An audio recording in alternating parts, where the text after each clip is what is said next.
It's late enough that the house has stopped making noise. The refrigerator hums. Somewhere in the walls, something clicks and settles. The lamp by the couch throws a soft, uneven light, warm but not quite comforting. I didn't turn on the overheads. I never do anymore. This is usually the hour when my thoughts stop performing. That's when you show up, not as you were at the beginning, not even as you were at the end, just as a presence, a weight, a shape my life had to move around for a while. I don't think I realized back then how much I was orienting myself toward you. Not chasing, not waiting, just subtly adjusting how I listened, how I planned a day, how I measured silence. I thought I was still entirely myself, and I was. But I was also becoming someone else without noticing the seam.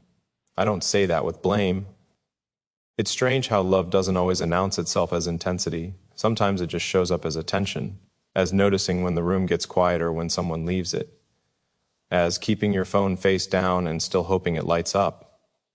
I remember ordinary things more than anything else. The way the air felt different at night, like the day had finally stepped aside. Sitting across from you, not talking much. Not because there was nothing to say, but because we didn't need to fill the space. I didn't understand at the time how rare that would feel later, how silence could be shared without becoming lonely. After it ended, I kept replaying the big conversations, the moments I thought mattered most. I was convinced that if I could just understand those, everything else would fall into place. But that's not where the truth was. The truth lived in smaller places, in habits I didn't notice until they were gone, in the way my body relaxed around you without permission or effort, in how I learned slowly to tolerate not being the most important thing in the room and somehow felt safer because of it. You carried so much responsibility even when you tried not to. It sat on you quietly like gravity. I don't think I fully respected that while we were together. I understood it intellectually, but not emotionally. I didn't yet know what it costs to be needed at that scale, even when no one is asking you directly. Loving you forced me to confront my own edges, where I needed reassurance instead of trust, where I confused closeness with consistency, where I wanted certainty from something that was by nature unfinished. None of that makes either of us wrong. I see now that I was learning how to stand next to something large without shrinking myself or trying to manage it. That lesson didn't land while we were together. It took distance. It took absence. It took a long stretch of nights like this one.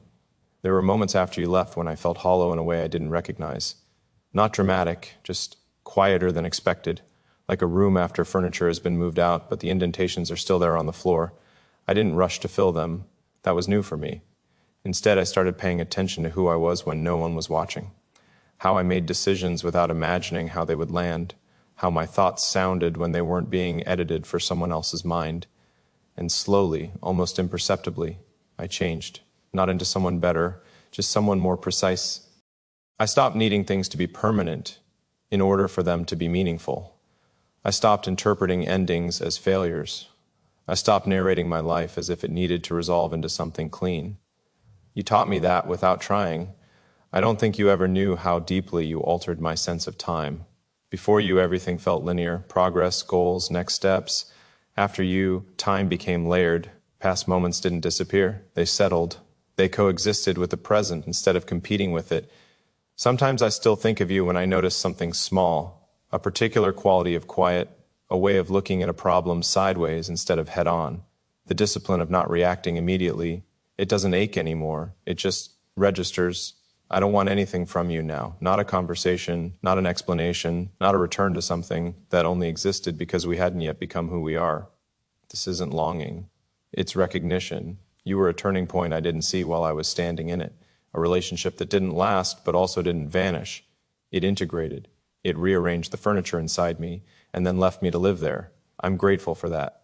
Grateful that we didn't force it past its natural shape. Grateful that what we had was real enough to leave residue, but not so consuming that it erased everything else. I hope you're well, not in a sentimental way, just in the quiet, practical sense of the word. I hope your days make sense to you. I hope there's space somewhere in your life where you don't have to be anything in particular. As for me, I'm here, in this room, with this light, breathing evenly, at peace with the fact that some people don't stay but still change the trajectory of who we become. That's enough. It really is.